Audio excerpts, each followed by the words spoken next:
All right, welcome. This is our Plus Climbers. Normally we do this a Don't Deck Wednesday, and basically these are just procedures on how to not get yourself hurt outside. I wanted to go through and explain how to go about extending a rappel so that you can safely back it up with a Prussik. So first off here, obviously you're going to need, your normal anchor system. Have 2 points of anchor. That part is very normal, just part of regular rock climbing. You're also going to need a rappel device. I've put it on the quick draw just so it's a little easier for me to grab. You're going to need a Prussik with a locker on it, so that's something that we'll use when we get up there. This is a Prussik loop. It's about that long. You need a 6mm width of rope for the rope we normally climb with. In this case, it's a pre-sewn Prussik loop, but you can use just 6mm cordage with a knot in it. This is a little bit easier to manipulate because the knot stays in one place, but you can use whatever works for you. And then, in order to extend our rappel, what we're going to do is we need to add somewhere between 1 feet and 2 feet of length. So what I have here is a almost arm's length cordage. That would be way too high. I don't want to extend it that high. So what we'll do is we'll take this guy and we will do a basket weave. So run him through our 2 points of abrasion resistant protection, so the lower and upper of the harness. Take it through, take your seam, pull it kind of close to one end, get it even, kind of close but not all the way on the end. You see my seam is right there. Then we'll take and we will do a figure 8 knot in this rope, or in this sling, to basically limit it and make it redundant. That is horribly ugly, so we're going to do that again.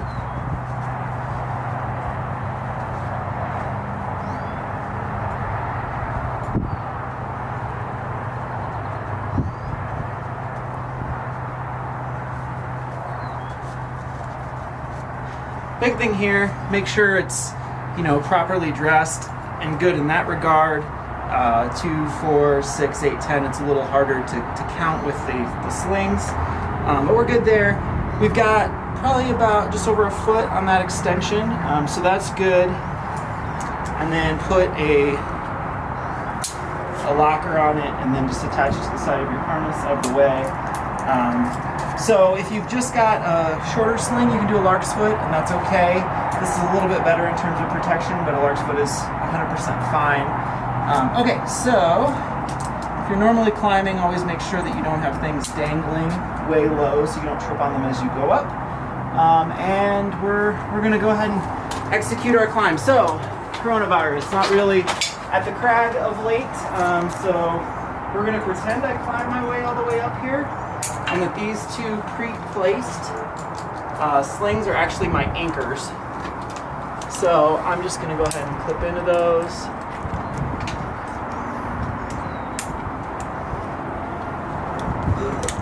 Okay.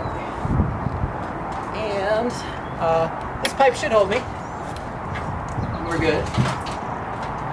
Okay, so I'm equalized. I'm just kind of hanging here. And everything is good. I really kind of wish the rope was on the other side of me, but it'll be okay. Okay, so first I want to go through why is this important.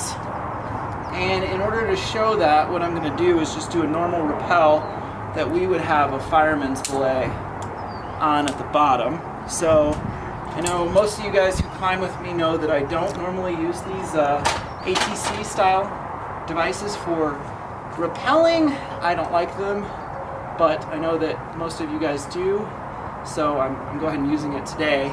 Big thing here is normally you're way up off the ground, you just finished a climb, your hands are kind of shaking, and you don't want to drop this device when you're trying to thread the rope through it. So just be real cautious of that. I always recommend people take up an extra backup, just so that if they were to drop it, that they had a safe way of coming down.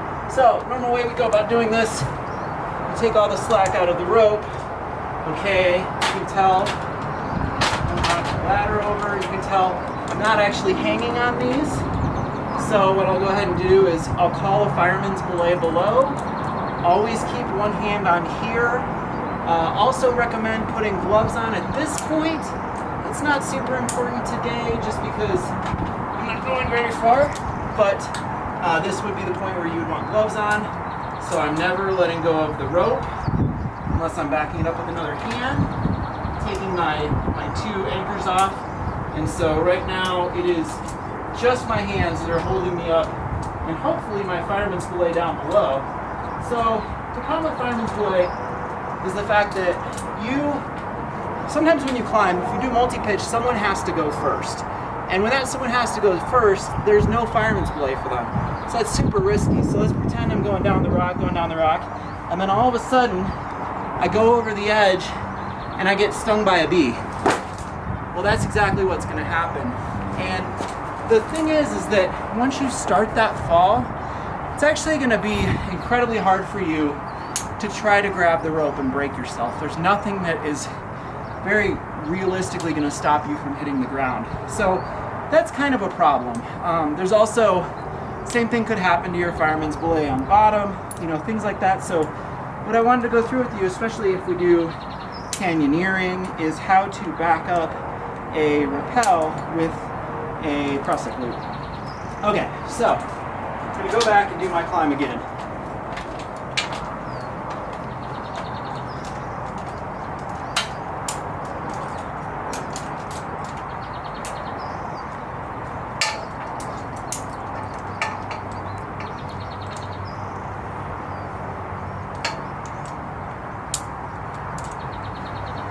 Also, I know I've been really bad about locking carabiners. That's, in part because I've taken falls from this height bouldering before, and it doesn't necessarily scare me. But if you're on real rock, just make sure that you are locking all your carabiners as you should be doing. Okay, so I'm in a very similar situation to what I was before, but this time I'm going to go through and I'm going to extend my belay device. So we've got this right here. This is my locking carabiner with an extension that's basket hitched onto my harness. And then I've got my same exact rappel device. So we'll start by running the rope through my ATC rappel device.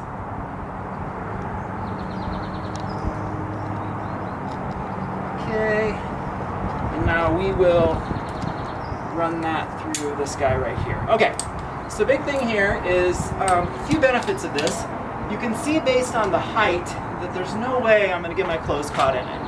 I may be able to get my hair caught in it. I won't, but if you had longer hair, you could. So be cautious of that. It's a little more ambidextrous, and it has an easier chance for you to have your hands on brake lower than it. So it can be considered to be a little bit safer. The negative sides of it are that you have an extra piece of sling that you might have not tied right or something like that could put you in a precarious situation just due to user error. Because the more stuff you have going on in this area, the more likely you are to fail. So, okay, so we've got this. Next thing we're going to do is we're going to do the Prussik. So,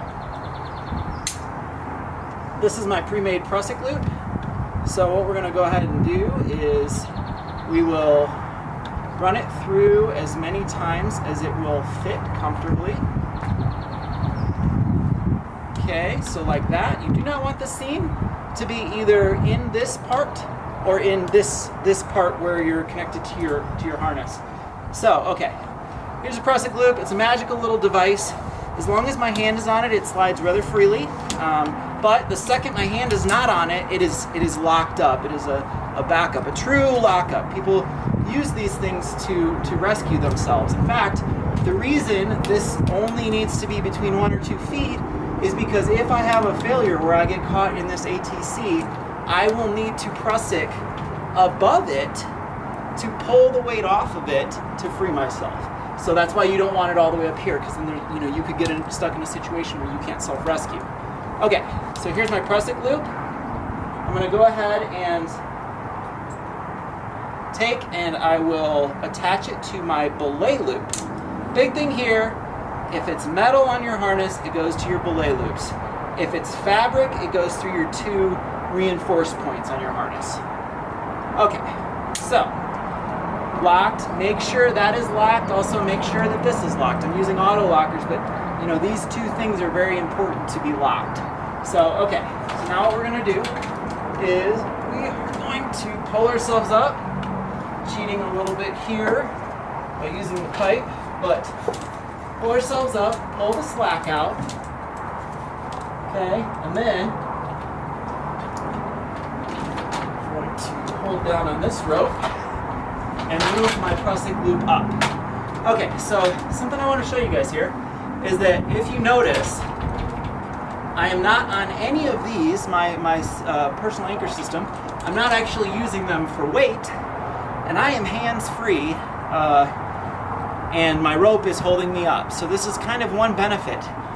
You should still keep a brake hand on this at all times when it's your only form of protection, but by using the Prussik loop, you can see what it did is it locked up on the rope, and because of this, it locked up on my ATC, and therefore their combined forces, and I'm actually not using any of my personal anchor system right now. So that is a cool thing. Now what we're gonna do, brake hand, I'm gonna go ahead and take off my anchor system.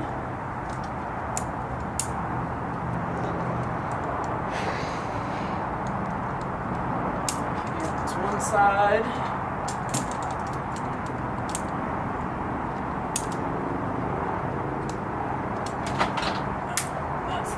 Okay, so 2 brake hands here. Actually, I have 3. People call this the third hand. And the reason is obviously 1 brake hand, 2 brake hands, 3 brake hands. But this kind of protects me. So what I can tell here is that this guy is definitely holding me, right? And so is this. So they've got all my weight. So in order to free it, what I do is take my hand and slide the Prussik down. So once I'm holding onto this and pulling down using my hand, the Prussik is free. It's no longer, you can see it's just kind of dangling there. And then this is my real brake hand, but they both kind of support that braking process.